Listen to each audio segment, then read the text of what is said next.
Why don't we do a guided nap session? Today we're talking about perfectionism.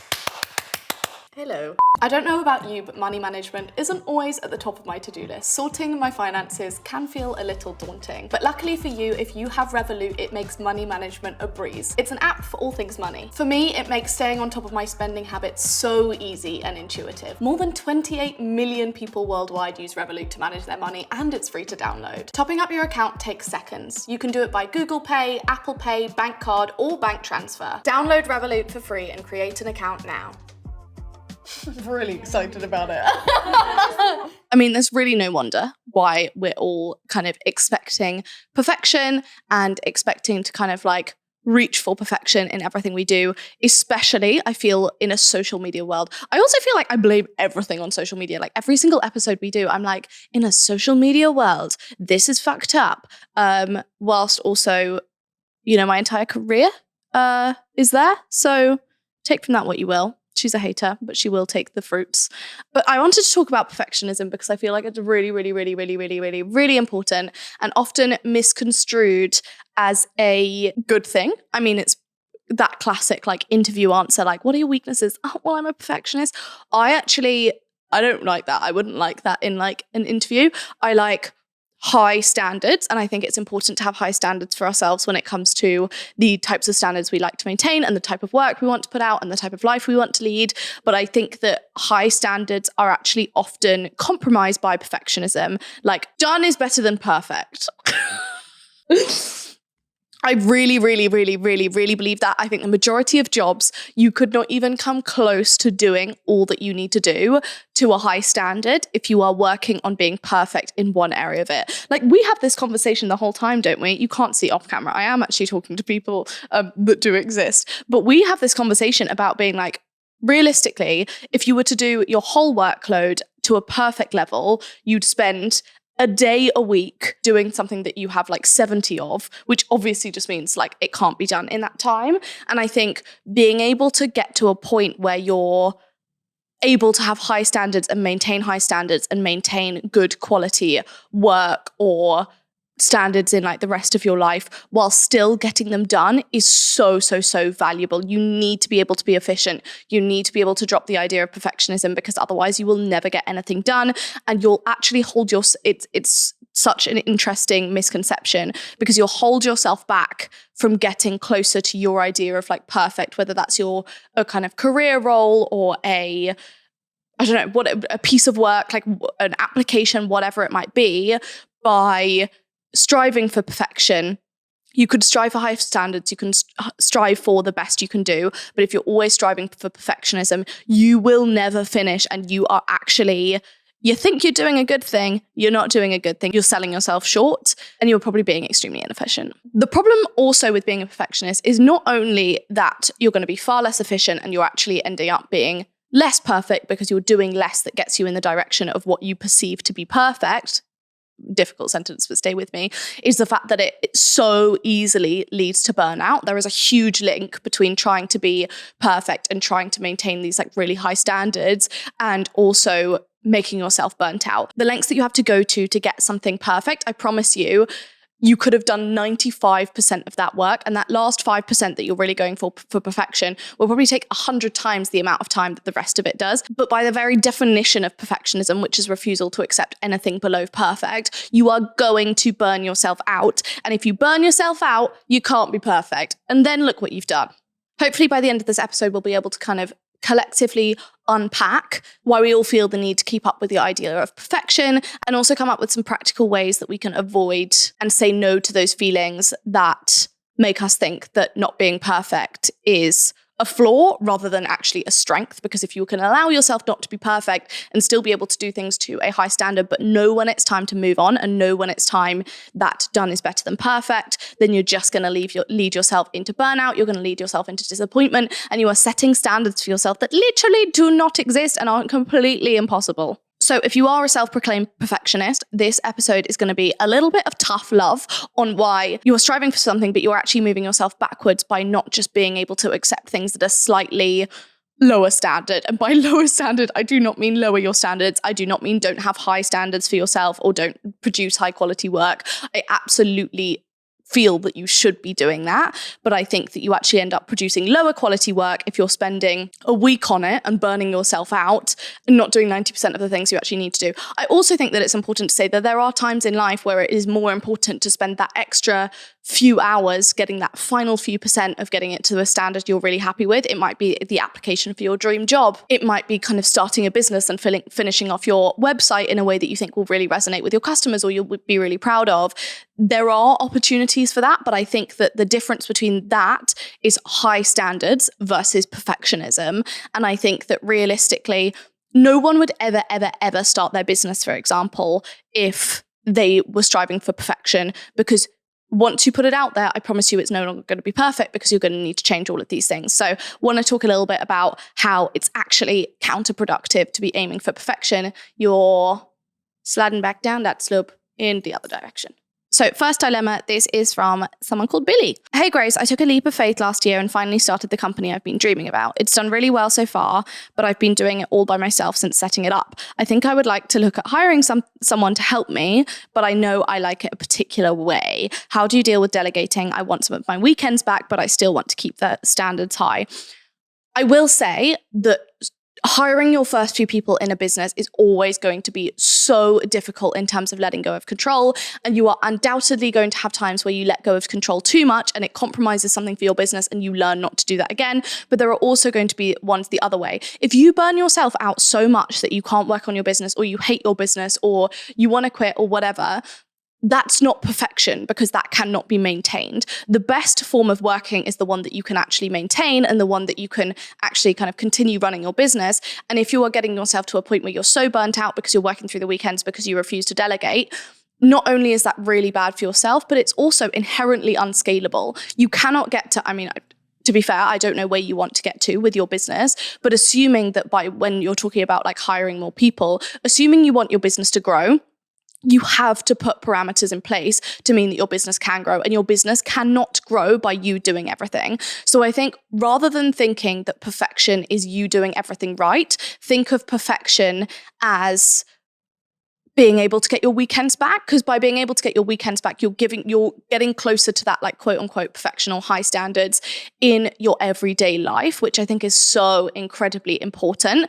And it's really difficult. Don't get me wrong. I have made so many hiring mistakes. I have made so many decisions that I've then been like, oh, fuck, like now I've compromised this and I stepped away too quickly. But do you know what? Usually that happens when I'm so burnt out that I'll take someone on at the point that I literally feel like I can't even do it anymore. And then undoubtedly they're going to be less good at the job because I'm able to spend less time actually teaching them or helping them or mentoring them into doing the job the way I would want them to do it. So I feel like that is really, really, really important. And it's almost a method by which to stop yourself getting to that point of burnout. And if you're starting to feel that way in your business, if you're starting to feel like, do you know what? I really can't do this all the time. I need help. I need support. Just like dipping your toe in it, getting a little bit of help. It might be like a mini-me, like assistant-based help, just doing a little bit of everything. It might be outsourcing marketing materials. It might be outsourcing sourcing. It might be, whatever it might be. I think it is incredibly important to start that. You don't need to throw yourself in at the deep end. It's this completely false narrative that you're getting closer and to higher standards by doing everything yourself, because sure, those high standards can exist, but they are completely unscalable. So I think that's very important in being able to like give yourself the reassurance that that's okay, but just know as well that it will be trial and error. You're not going to always hire right straight away. You're not going to be able to hire your ultimate end goal person straight away because you're unlikely to be able to afford them. And it's going to be a learning process. I think one of the hardest things as a founder is realizing that only you are going to know the business vision. That you could have the most creative person in the world and you're not even the most creative person in the world, and still you'll be able to be like, no, do you know what? That's not right, because you are the founder. No one else is going to care about it as much as you are. So it is going to be a trial and learn process. But the sooner you start it, the less likely you are to become burnt out before that point. And therefore, the more likely you are to be able to teach someone comprehensively and get them to be better at their job, and therefore get the business to be better overall. What a rant. Second dilemma from Rachel. Hi Grace, I'm currently a lawyer working in London. I know I tend to be a bit highly strung. I relate. And I think I am definitely a perfectionist. I finally got to a good place in my career, but it's meant I've put insane hours in and I'm finding it hard to keep up. How do you deal with not actually having the time to do everything?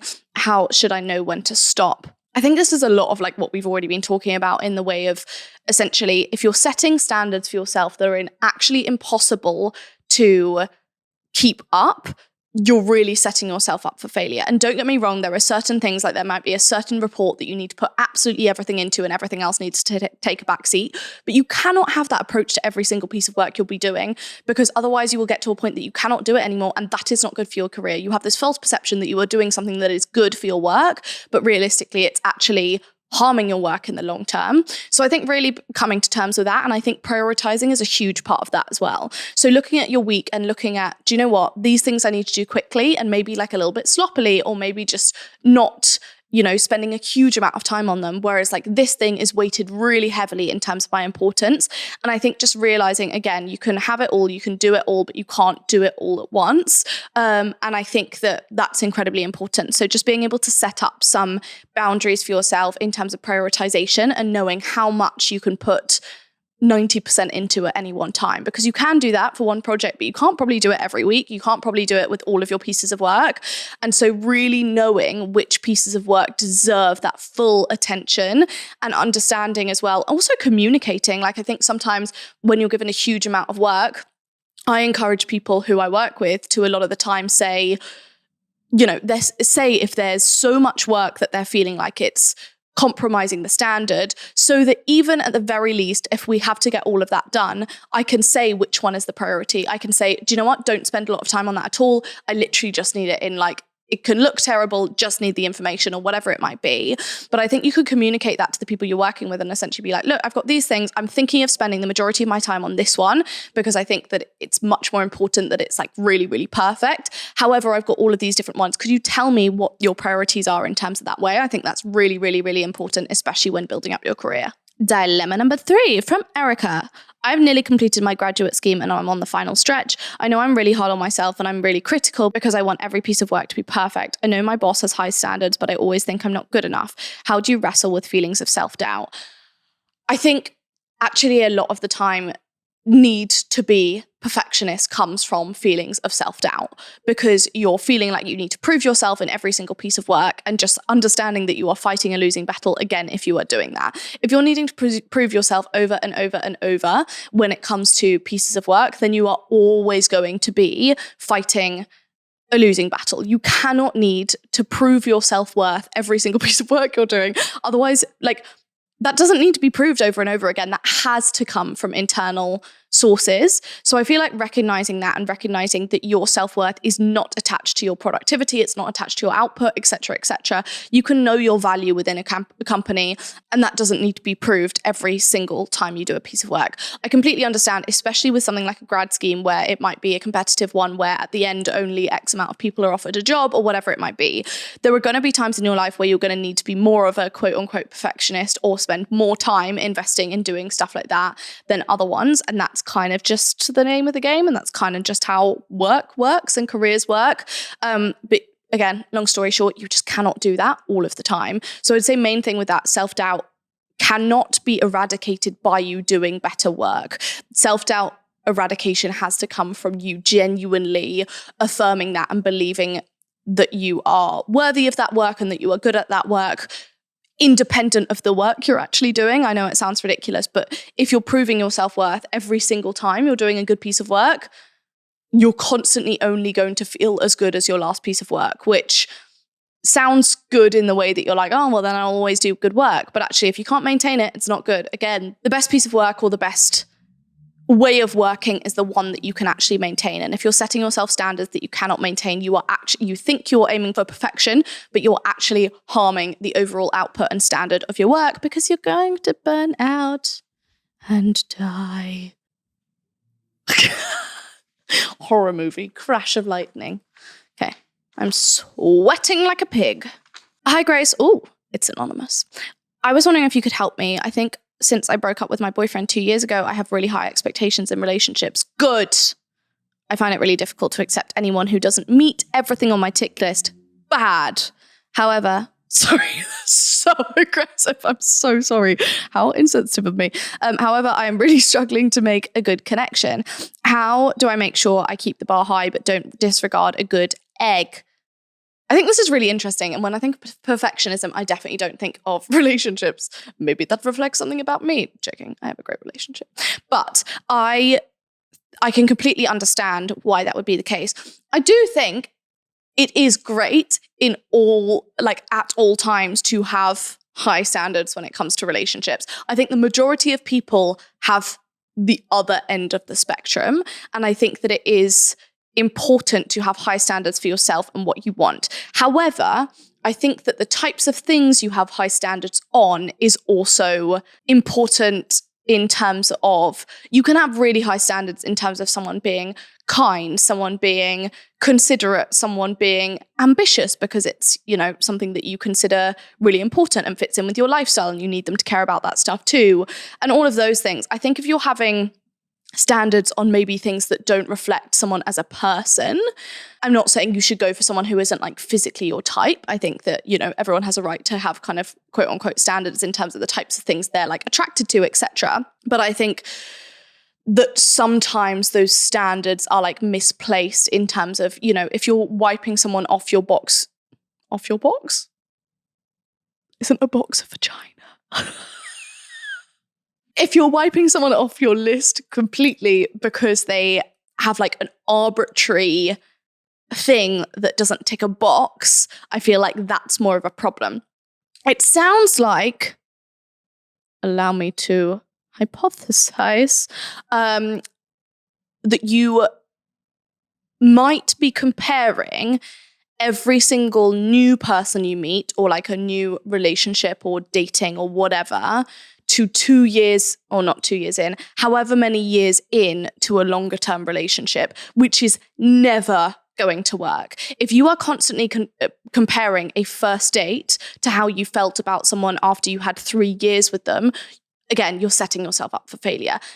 You can have high standards without doing that. And I think you need to be, it sounds like you might have, like, that might be purely your idea of a relationship. And until something measures up to that exactly in terms of being like copy paste, not to just being as good, then you're not going to drop that. And I think that kind of needs to be unpacked. And I think if you expect that every dating experience you're going to have is going to be as fun as like you relaxing with them 3 years into a relationship where you know everything about each other, I think you're probably setting yourself up for failure. So I'd say that probably needs to be a little bit unpacked, but I'd keep high standards. Like, high standards are really important. I don't think anyone should drop their standards. I do think though that there are certain things we have high standards on that are probably more arbitrary and probably don't teach us a lot about the person and maybe are essentially selling ourselves short and cutting things off early for maybe you're even like protecting yourself. Like, you got hurt in the last situation because breakups always hurt no matter, who does it. And so you're always comparing things to that because you want to, if something was different and it worked really well, then it would potentially make you vulnerable. I don't know. She's no therapist, but that kind of sounds like the type of thing that might be happening.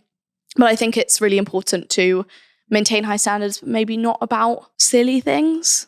Right, final dilemma. Hi, Grace. I go into freeze and procrastination a lot because I feel like I'm not good /qualified /driven enough to pursue the ideas that I have, which turns out is underlying perfectionism because I'm scared of failing or being criticized. How do you manage with decision making in your business or life to get shit done? So I'm an impulsive and decisive person. So I do not relate that much in terms of those things, but I think maybe because I definitely wouldn't say I'm a perfectionist at all. I'm getting strange looks from the other side. I have high standards. I'll be the first to say I have high standards, but I will also, I think done is better than perfect, as long as it's still high standards. But there are also certain things that I'll be like, it makes 80% difference us not getting this right, and therefore let's spend time with it. I think if something's like, if I see a podcast trailer, for example, that I'm like, there's something like a tiny bit missing, but we've gone back so many times, it won't make it that much better. I think the best hires I've made are always people with high standards who know that they'll like say, do you know what, this is like, we had a deadline for now, I'm giving this to you now, just FYI, I'm not completely pleased with it, I'm gonna tweak whatever. And I think that's important. I don't want to tell someone that something's not ideal when it's their expertise. I'd rather them tell me that and we can work through it, or we can make it better, or we can get more time, or whatever it might be. But I will say again and again and again, I think high standards are really important. I think when high standards kind of cripple your decision making and progress because you're aiming for perfection, I think that's when it's damaging. She says, having to violently justify herself. But I think the first part of this, going like freezing and having procrastinating a lot based on the fact that you think you're not good enough, I think that's, again, it's self-doubt. And I think that we all have a certain element of like, when there's something on our to-do list that we just hate doing, like I have a few of them and I'm like, oh, and it's like out of a point of just like, I don't even want to do it. And so we procrastinate a lot. However, I think that there's also an element of self-doubt in there. And again, that self-doubt cannot come from doing better work. That has to come from other sources of genuine self-belief. Again, being scared of like failing or being criticized, I think can be improved purely through practice. I've talked about this before in another solo episode about imposter syndrome. And I think that we don't receive criticism in our life until we get to our careers, unless it's like, oh, they're not really understanding this well at school, or unless it's someone who hates us. And so we're kind of like, oh, whatever. Whereas like receiving criticism in a job is very normal over and over and over again.